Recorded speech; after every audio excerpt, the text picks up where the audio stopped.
this month's edition of Monthly Makes. I'm actually very behind, so it's not this month, but I'm going to cover October, everything that I made in October and November, and then I'll do December when I get to it.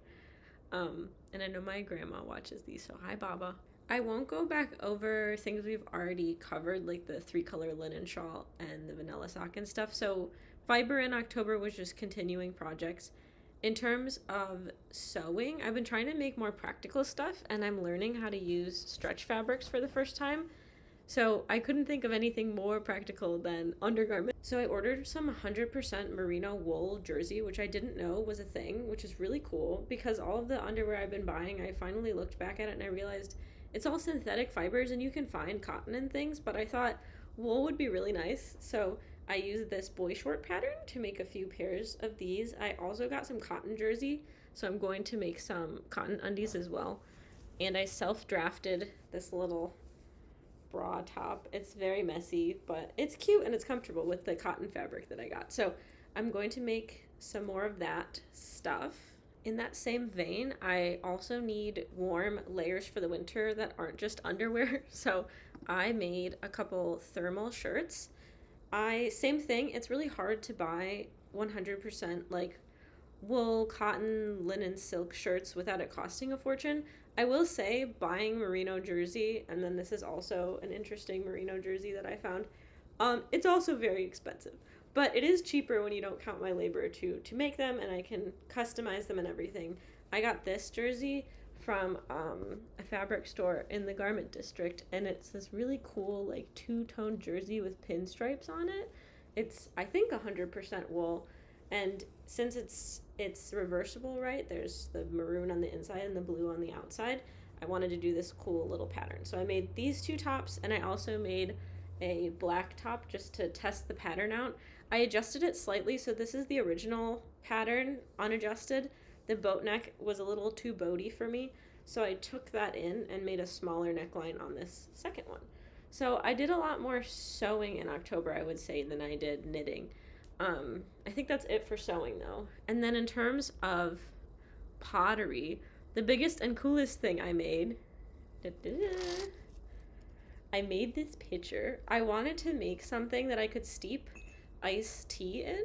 So this fits a strainer. I tried to make strainers out of porcelain in the past, and it just never works out well for me. So I just made this so that it would fit a stainless steel strainer. And then I wanted to put these little pegs on it. I realize it kind of makes it look like an urn, but I wanted to add some bungee like this so I can seal it and then turn it and the lid doesn't come off, which is pretty cool. I will say I want to remake this. Ooh, it just got dark in here. I want to remake this because it is very hard to hold. I made it slightly too wide. It does accomplish what I wanted to. I can steep iced tea in this perfectly, but I'm going to make another one where I make it a little bit thinner and taller. I made this pretty wide because I wanted it to be easy to clean. When I'm making functional wear, I try to avoid making like really skinny spouts or really small openings because I'm always thinking about cleaning things and making sure that it's not harboring bacteria. But let me show you some of the details on this because I'm really proud of it. I'm so happy. There's a little tiny chip because I fired these pieces together and it came off a little bit chipped, but this is cone 10 reduction. It's porcelain. I used one of the studio glazes. I think it turned out so beautiful. I did some chattering on the top. I used a slightly different glaze on the sides and the center, and it's just so pretty. The second iteration I will probably trim a bit more because this is a little heavy, but I'm really happy with it, and I love how it turned out. So that's my biggest pottery thing for October. And then another thing in the pottery category, I don't have the piece. This is the piece. It's a little one of my hand foot cups that I make where the hands are feet, and I added some underglaze and carved it and did some different fun things with this one. I don't have this piece because I sent it to be in a gallery, so it's currently in the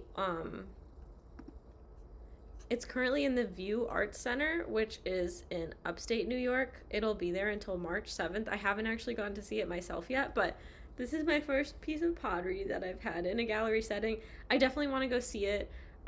It's the theme was whimsical functional pieces, and I was like, well, that's perfect because that's what I make. So that's there, which is really cool.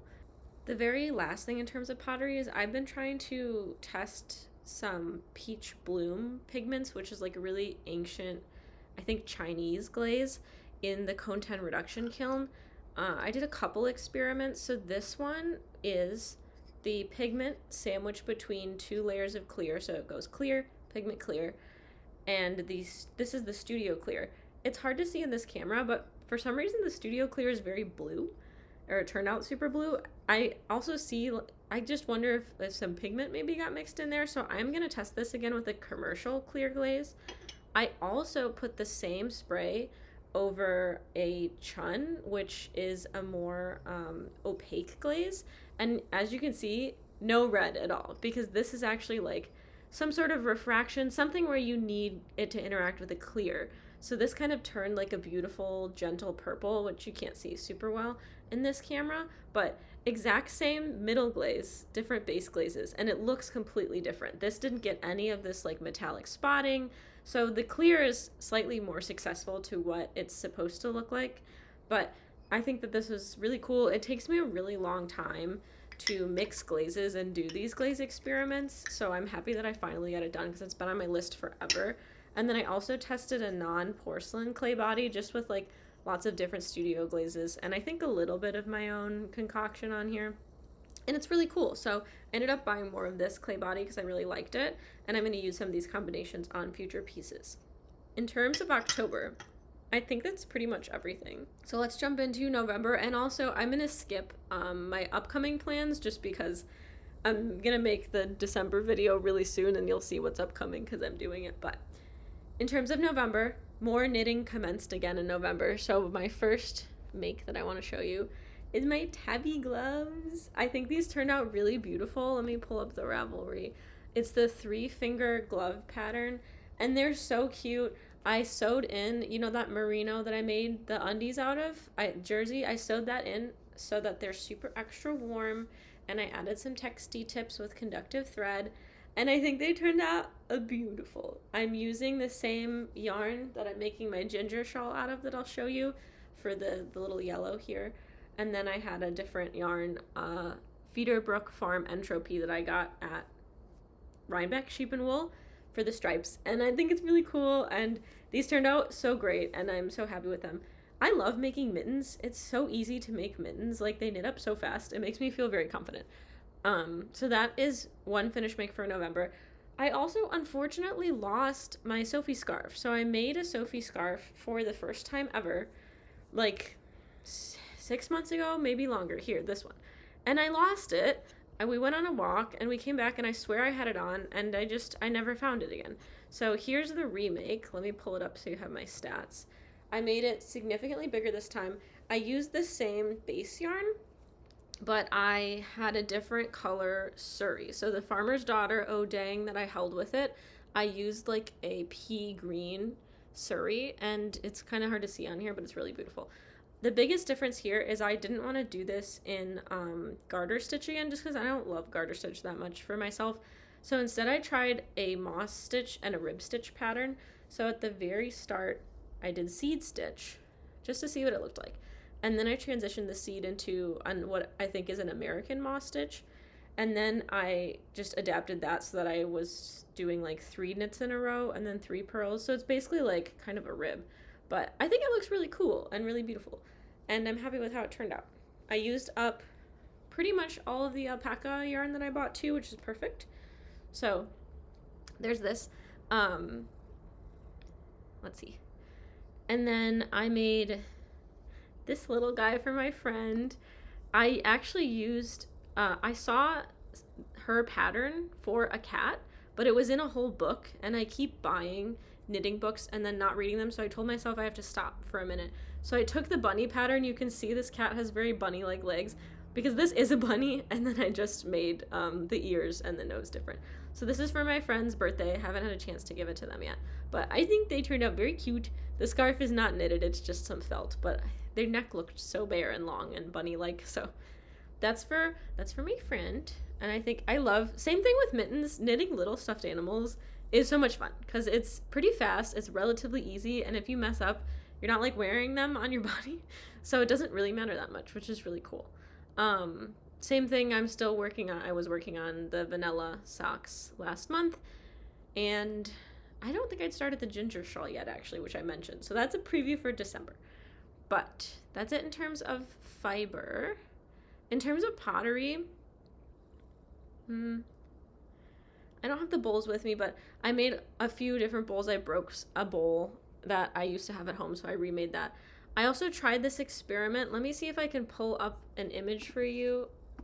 I take the subway to my pottery studio, and every time I'm waiting for the train, I always look at I'm learning, they're called tactile paving, but you see them right at the top of a few subway stations.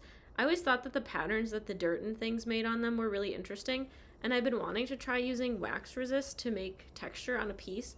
So I made a few cups because I had a glaze that reminded me of these tactile tiles. This one's made out of porcelain, and you can see I made the little pattern. And this one is made out of also porcelain, but it's like speckled ilmenite porcelain. I hate how these turned out. I think they're so ugly.